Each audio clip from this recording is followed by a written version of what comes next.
यह कहानी है एक लड़के की जिसका नाम ईशान था। ईशान राजस्थान के रेगिस्तानी इलाके में बसे एक छोटे से गांव धौलपुर का रहने वाला था।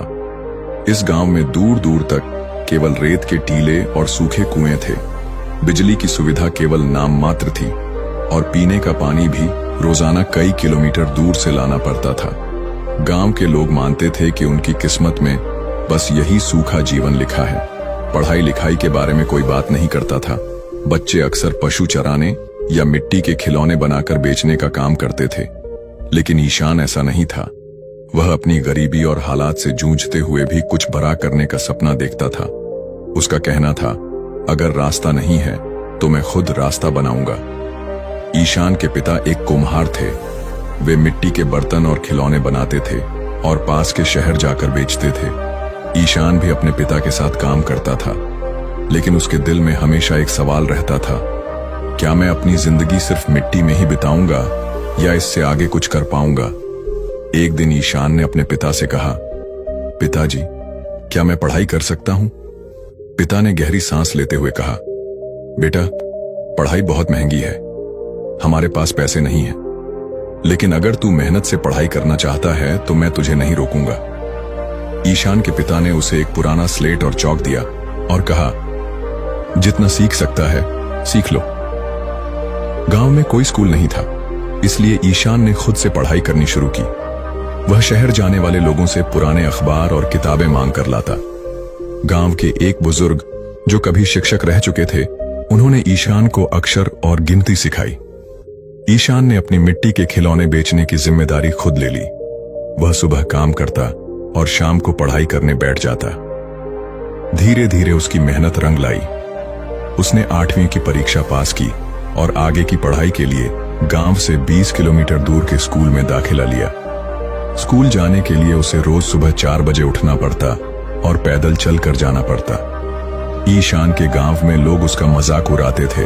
वे कहते, मिट्टी के काम करने वाले का बेटा बड़े सपने देख रहा है, पढ़ाई करके क्या करेगा।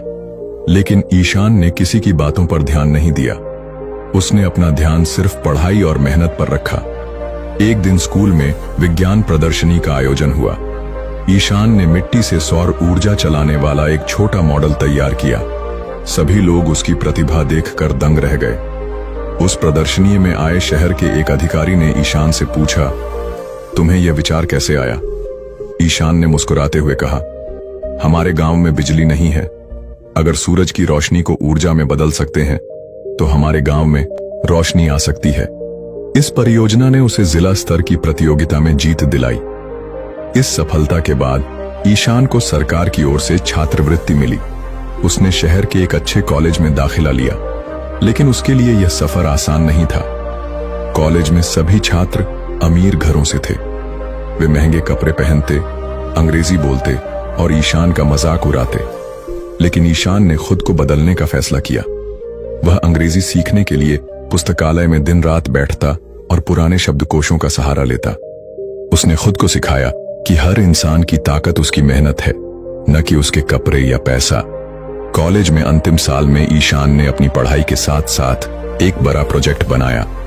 उसने सौर ऊर्जा के उपयोग पर आधारित एक ऐसा डिवाइस बनाया जो रेगिस्तानी इलाकों में पानी खींचकर खेती के लिए उपयोगी हो सकता था। इस प्रोजेक्ट ने उसे एक राष्ट्रीय पुरस्कार दिलाया। ईशान की यह उपलब्धि अखबारों और टीवी चैनलों की सुर्खियां बन गई। आज ईशान अपने गांव वापस लौट चुका है। उसने गांव में सोलर पैनल लगवाकर बिजली की समस्या को खत्म किया और एक स्कूल खोला जहां बच्चों को मुफ्त में पढ़ाई और नई तकनीकों की जानकारी दी जाती है। ईशान की कहानी ने पूरे गांव की मानसिकता बदल दी। जो लोग कभी उसे ताने मारते थे, आज वे अपने बच्चों को उसके स्कूल भेजते हैं। इस कहानी से यह सीख मिलती है कि परिस्थिति चाहे कितनी भी खराब क्यों ना हो, अगर आप मेहनत और लगन से जुटे रहेंगे तो आपकी किस्मत बदल सकती है। सपने बड़े हों या छोटे, उन्हें सच करने के लिए मेहनत ही सबसे बड़ा हथियार है। तो दोस्तों, उम्मीद है इस वीडियो से आपको काफी कुछ सीखने को मिला होगा, और अगर कुछ सीखने को मिला हो तो हमारे इस वीडियो को लाइक, शेयर और बुद्धा स्टोरियन चैनल को सब्सक्राइब जरूर कर लीजिएगा और साथ ही कमेंट में नमो बुद्धाय जरूर लिखिएगा। धन्यवाद।